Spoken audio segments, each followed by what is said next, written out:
हाँ जी, welcome to my YouTube channel Sukhpreet academy. ਅੱਜ ਆਪਾਂ PS ਟੈਟ ਦੀ ਜਿਹੜੀ ਹਿਸਟਰੀ ਦੇ ਰਿਗਾਰਡਿੰਗ ਇੰਪੋਰਟੈਂਟ ਕੁਐਸਚਨਸ ਜਿਹੜੇ ਟਿਲ ਕਲਾਸ 10th ਆ ਉਹ ਡਿਸਕਸ ਕਰਾਂਗੇ। ਭਾਵੇਂ ਉਹ ਸੀ ਟੈਟ ਦਾ ਪੁਆਇੰਟ ਆਫ ਵਿਊ ਹੈ ਚਾਹੇ PS ਟੈਟ ਹੈ, ਦੋਨਾਂ ਲਈ ਹੀ ਇੰਪੋਰਟੈਂਟ ਨੇਗੇ। ਹਾਂਜੀ ਸੌਰੀ, ਮੇਰੀਆਂ ਵੀਡੀਓਜ਼ ਥੋੜ੍ਹੀਆਂ ਜਿਹੀਆਂ ਡਿਲੇ ਹੋ ਰਹੀਆਂ ਨੇ ਬਿਕੋਜ਼ ਮੇਰੀ ਹੈਲਥ ਠੀਕ ਨਹੀਂ ਚੱਲ ਰਹੀ ਸੀ। ਹੋਪਫੁਲੀ ਆਪਾਂ ਹੁਣ ਕੰਟੀਨਿਊ ਪਾਵਾਂਗੇ। ਹਾਂਜੀ, ਫਸਟ ਜਿਹੜਾ ਲੈਸਨ ਹੈ ਕਦੋਂ ਕਿੱਥੇ ਅਤੇ ਕਿਵੇਂ, ਉਹਦਾ ਪਹਿਲਾ ਕੁਐਸਚਨ ਹੈ ਭਾਰਤੀ ਇਤਿਹਾਸ ਵਿੱਚ ਕਿਸ ਸਦੀ ਦੇ ਕਾਲ ਨੂੰ ਹਨੇਰ ਯੁੱਗ ਸਮਝਿਆ ਜਾਂਦਾ ਹੈ? 18ਵੀਂ ਸਦੀ।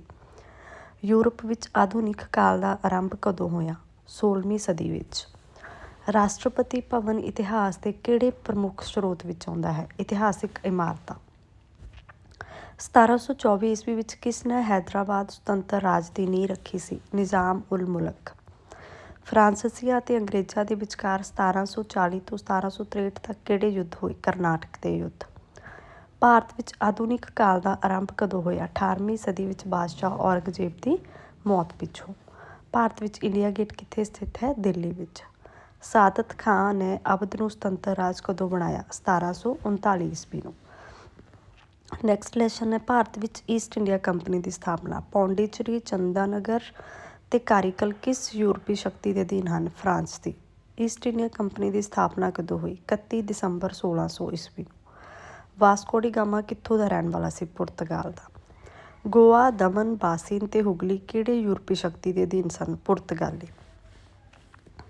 ਕੋਚੀਨ, ਸੁਰਤ, ਨਾਗਾਪਟਮ, ਪੁਲੀਕਟ ਕਿਹੜੀ ਯੂਰਪ ਸ਼ਕਤੀ ਦੀਆਂ ਬਸਤੀਆਂ ਹਨ? ਡੱਚ।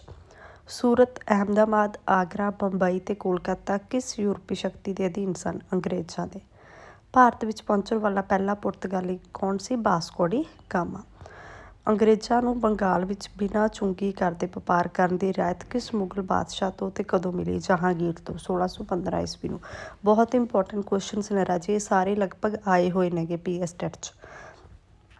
ਪਲਾਸੀ ਦੀ ਲੜਾਈ ਕਦੋਂ ਹੋਈ? 23 ਜੂਨ 1757 ਈਸਵੀ ਨੂੰ। ਪਲਾਸੀ ਦੀ ਲੜਾਈ ਸਮੇਂ ਬੰਗਾਲ ਦਾ ਨਵਾਬ ਕੌਣ ਸੀ? ਸਿਰਾਜਉਦੌਲਾ। ਬਕਸਰ ਦੀ ਲੜਾਈ ਕਦੋਂ ਹੋਈ? 23 ਅਕਤੂਬਰ 1764।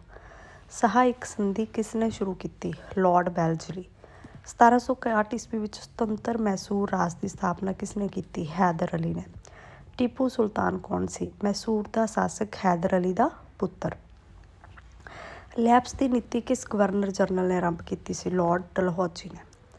ਉਸ ਤੋਂ ਬਾਅਦ ਆ ਗਿਆ ਪ੍ਰਸ਼ਾਸਨਿਕ ਬਣਤਰ, ਬਸਤੀਵਾਦੀ ਸੈਨਾ ਅਤੇ ਸਿਵਲ ਪ੍ਰਸ਼ਾਸਨ ਦਾ ਵਿਕਾਸ। ਰੈਗੂਲੇਟਿੰਗ ਐਕਟ ਕਦੋਂ ਪਾਸ ਹੋਇਆ? 1773 ਈਸਵੀ ਵਿੱਚ।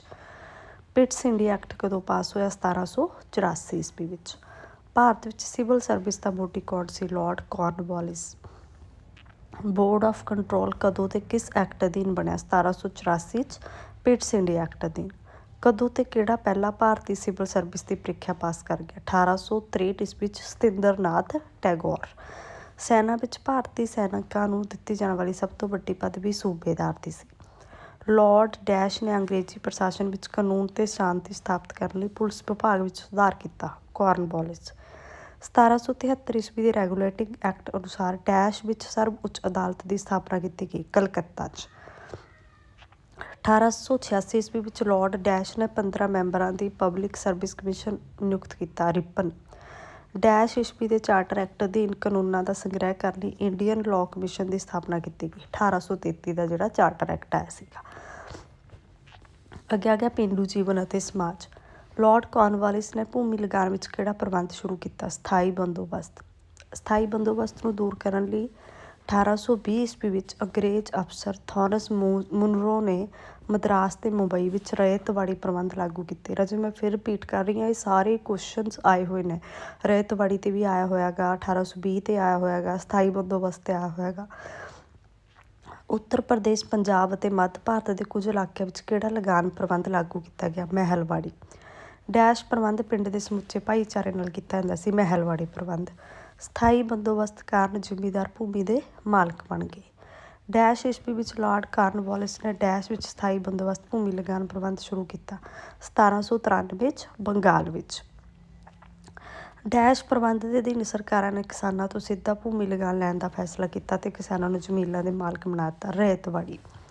1858 ਤੋਂ 1860 ਈਸਵੀ ਦੌਰਾਨ ਬੰਗਾਲ ਅਤੇ ਬਿਹਾਰ ਦੇ ਨੀਲ ਉਤਪਾਦਕਾਂ ਵੱਲੋਂ ਵੀ ਅੰਗਰੇਜ਼ੀ ਸਰਕਾਰ ਵਿਰੁੱਧ ਵਿਦਰੋਹ ਕੀਤਾ ਗਿਆ। ਭੂਮੀ ਦੇ ਕਿਹੜੇ ਪ੍ਰਬੰਧ ਅਧੀਨ ਲਗਾਨ ਲੈਣ ਦੀ ਜ਼ਿੰਮੇਵਾਰੀ ਸਾਰੇ ਭਾਈਚਾਰੇ ਦੀ ਹੁੰਦੀ ਸੀ? ਮਹਿਲਵਾੜੀ। ਨੀਲ ਦੀ ਖੇਤੀ ਕਰਨ ਵਾਲੇ ਕਿਸਾਨਾਂ ਦੇ ਨੀਲ ਉਤਪਾਦਨ ਉੱਤੇ ਵੱਧ ਲਗਾਉਣ ਕਾਰਨ ਵਿਦਰੋਹ ਕੀਤਾ ਸੀ। ਜੀ ਸਹੀ ਹੈ ਇਹ। ਬੰਗਾਲ ਦੇ ਸਥਾਈ ਬੰਦੋਬਸਤ ਅਨੁਸਾਰ ਅੰਗਰੇਜ਼ਾਂ ਨੇ ਬਿਕਰੀ ਕਾਨੂੰਨ ਲਾਗੂ ਕੀਤਾ। ਇਹ ਵੀ ਠੀਕ ਹੈ। ਖਾਸੀ ਇਸ ਕਬੀਲੇ ਦਾ ਮੋਢੀ ਕੌਣ ਸੀ? ਤਿਰੂਤ ਸਿੰਘ। ਗੋਂਡ, ਭੀਲ, ਸੰਥਾਲ ਤੇ ਮੀਜੂ ਕਬੀਲਿਆਂ ਵਿੱਚ ਕਿਸ ਕਬੀਲੇ ਦੀ ਗਿਣਤੀ ਸਭ ਤੋਂ ਵੱਧ ਸੀ? ਗੋਂਡ। ਆਦੀਵਾਸੀ ਲੋਕਾਂ ਵਿੱਚ ਕਿੰਨੇ ਪ੍ਰਤੀਸ਼ਤ ਲੋਕ ਪਹਾੜੀ ਤੇ ਜੰਗਲੀ ਖੇਤਰ ਵਿੱਚ ਸਨ? 63%। ਮੱਧ ਪ੍ਰਦੇਸ਼ ਵਿੱਚ ਕਿਸ ਕਬੀਲੇ ਦੇ ਲੋਕਾਂ ਨੂੰ ਅੰਗਰੇਜ਼ੀ ਸਰਕਾਰ ਵਿਰੋਧ ਕੀਤਾ ਗਿਆ? ਭੀਲ। ਮੇਘਾਲਿਆ ਵਿੱਚ ਕਿਹੜੇ ਲੋਕਾਂ ਨੇ ਅੰਗਰੇਜ਼ ਸਰਕਾਰ ਵਿਰੁੱਧ ਵਿਦਰੋਹ ਕੀਤਾ? ਖਾਸੀਸ। ਬਿਰਸਾ ਮੁੰਡਾ ਨੇ ਕਿਸਾਨਾਂ ਨੂੰ ਕਿਹਾ ਕਿ ਉਹ ਜ਼ਿੰਮੇਵਾਰਾਂ ਨੂੰ ਟੈਕਸ ਦੇ ਦੇਣ। ਨਹੀਂ। ਆਦੀਵਾਸੀ ਲੋਕ ਜੋ ਕਬੀਲਿਆਂ ਵਿੱਚ ਰਹਿੰਦੇ ਸਨ ਕਬਾਇਲੀ ਸਮਾਜ ਕਿਹਾ ਜਾਂਦਾ ਸੀ। ਇਹ ਵੀ ਠੀਕ ਹੈ।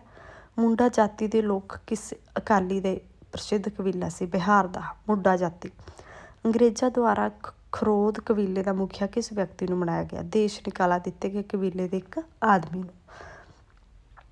ਛੋਟੇ ਨਾਗਪੁਰ ਇਲਾਕੇ ਵਿੱਚ ਅੰਗਰੇਜ਼ਾਂ ਵਿਰੁੱਧ ਸਭ ਤੋਂ ਪਹਿਲਾਂ ਕਿਸ ਕਬੀਲੇ ਨੇ ਅਤੇ ਕਦੋਂ ਵਿਦਰੋਹ ਕੀਤਾ? ਕੌਲ ਕਬੀਲੇ ਨੇ 1820 ਈਸਵੀ ਵਿੱਚ। ਉਸ ਤੋਂ ਬਾਅਦ ਆ ਗਿਆ ਦਸਤਾਕਾਰੀ ਤੇ ਉਦਯੋਗ। ਭਾਰਤ ਵਿੱਚ ਸੂਤੀ ਕੱਪੜੇ ਦਾ ਪਹਿਲਾ ਉਦਯੋਗ ਕਦੋਂ ਤੇ ਕਿੱਥੇ ਲਗਾਇਆ ਗਿਆ? 1853 ਈਸਵੀ ਵਿੱਚ ਮੁੰਬਈ 'ਚ। ਤੇ ਪਟਸਨ ਦਾ 1854 ਸੈਰਮਪੁਰ ਬੰਗਾਲ ਵਿੱਚ। ਭਾਰਤ ਵਿੱਚ ਕੌਫੀ ਦਾ ਪਹਿਲਾ ਬਾਗ ਕਦੋਂ ਤੇ ਕਿੱਥੇ ਲਗਾਇਆ ਗਿਆ? 1840 'ਚ ਦੱਖਣੀ ਭਾਰਤ ਵਿੱਚ। ਬਿੱਘਾ ਜ਼ਮੀਨ ਦਾ ਇੱਕ ਮਾਪ ਹੈ ਜਿਸ ਵਿੱਚ 5 ਕਨਾਲਾਂ ਹੁੰਦੀਆਂ ਹਨ। ਠੀਕ ਹੈ। ਲਗਭਗ 40,000 ਸਾਲ ਪਹਿਲਾਂ ਲੋਕ ਕੱਪੜਾ ਬੁਣਨਾ ਜਾਣਦੇ ਸਨ। ਇਹ ਵੀ ਸਹੀ ਹੈ। ਚਾਹ ਦਾ ਪਹਿਲਾ ਬਾਗ ਕਦੋਂ ਤੇ ਕਿੱਥੇ ਲਗਾਇਆ ਗਿਆ? 1852 ਈਸਵੀ ਵਿੱਚ ਅਸਾਮ ਵਿੱਚ। ਇੰਗਲੈਂਡ ਵਿੱਚ ਉਦਯੋਗਿਕ ਕ੍ਰਾਂਤੀ ਕਿਹੜੀ ਸਦੀ ਵਿੱਚ ਆਈ? 18ਵੀਂ ਸਦੀ ਵਿੱਚ। ਦੇਸੀ ਰਿਆਸਤਾਂ ਦੇ ਰਾਜੇ ਮਹਾਰਾਜੇ ਡੈਸ਼ ਉਦਯੋਗਾਂ ਦੁਆਰਾ ਤਿਆਰ ਕੀਤੀਆਂ ਵਸਤਾਂ ਦੀ ਵਰਤੋਂ ਕਰਦੇ ਸਨ। ਇਹ ਵੀ ਠੀਕ ਹੈ। ਥੋੜ੍ਹਾ ਜਿਹਾ ਕੁਐਸਚਨ ਪ੍ਰੋਬਲਮ ਹੈ। ਚਾਹ ਬਣਾਉਣ ਲਈ ਟੀ ਕੰਪਨੀ ਦੀ ਸਥਾਪਨਾ 1834 ਵਿੱਚ ਅਸਾਮ ਵਿੱਚ ਕੀਤੀ ਗਈ ਸੀ।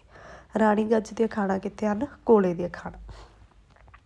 ਕਿਹੜੀਆਂ ਖਾਣਾਂ ਹੁੰਦੀਆਂ? ਕੋਲੇ ਦੀਆਂ। ਸੋ ਇਹ ਕੁਐਸਚਨ ਸੀਗੇ ਰਾਜੇ। ਨੈਕਸਟ ਆਪਾਂ ਹੁਣ 1857 ਈਸਵੀ ਦੇ ਵਿਦਰੋਹ। ਬਹੁਤ ਸਾਰੇ ਇੰਪੋਰਟੈਂਟ ਟੌਪਿਕ ਰਹਿ ਗਏ ਇਹਨਾਂ ਦੇ ਵਿੱਚੋਂ ਵੀ ਤੁਸੀਂ ਜ਼ਿਆਦਾ ਨਹੀਂ ਜੇਕਰ ਆਪਾਂ ਇਸ ਟਾਈਮ 'ਤੇ 50-55 ਕੁਐਸਚਨ ਡਿਸਕਸ ਕੀਤੇ ਆ ਤਾਂ ਉਹਨਾਂ 'ਚੋਂ 40 ਦੇ ਕਰੀਬ ਕੁਐਸਚਨ ਜਿਹੜੇ PS ਟੈਟ ਦੇ ਵਿੱਚ ਰਿਪੀਟ ਹੋਏ ਨੇਗੇ। ਤਾਂ ਬਹੁਤ ਹੀ ਇੰਪੋਰਟੈਂਟ ਕੁਐਸਚਨਸ ਨੇ। ਵੀਡੀਓ ਨੂੰ ਧਿਆਨ ਨਾਲ ਜ਼ਰੂਰ ਸੁਣੋ। ਨੋਟ ਡਾਊਨ ਕਰ ਸਕਦੇ ਹੋ ਕਿ ਤੁਸੀਂ। ਜੇਕਰ ਕੋਈ ਡਾਊਟ ਹੈ ਕਿਸੇ ਕੁਐਸਚਨ ਦੇ ਵਿੱਚ, ਕੋਈ ਆਨਸਰ 'ਚ ਪ੍ਰੋਬਲਮ ਹੈ ਤਾਂ ਤੁਸੀਂ ਕਮੈਂਟ ਸੈਕਸ਼ਨ 'ਚ ਪੁੱਛ ਸਕਦੇ ਹੋਗੇ। ਬਾਕੀ ਵੀਡੀਓਜ਼ ਦੇਖਣ ਦੇ ਲਈ ਤੁਸੀਂ ਸਾਡੀ PS ਟੈਟ 2024 ਪ੍ਰੈਪਰੇਸ਼ਨ ਵਾਲੀ ਪਲੇਲਿਸਟ ਚੈੱਕ ਕਰ ਸਕਦੇ ਹੋਗੇ।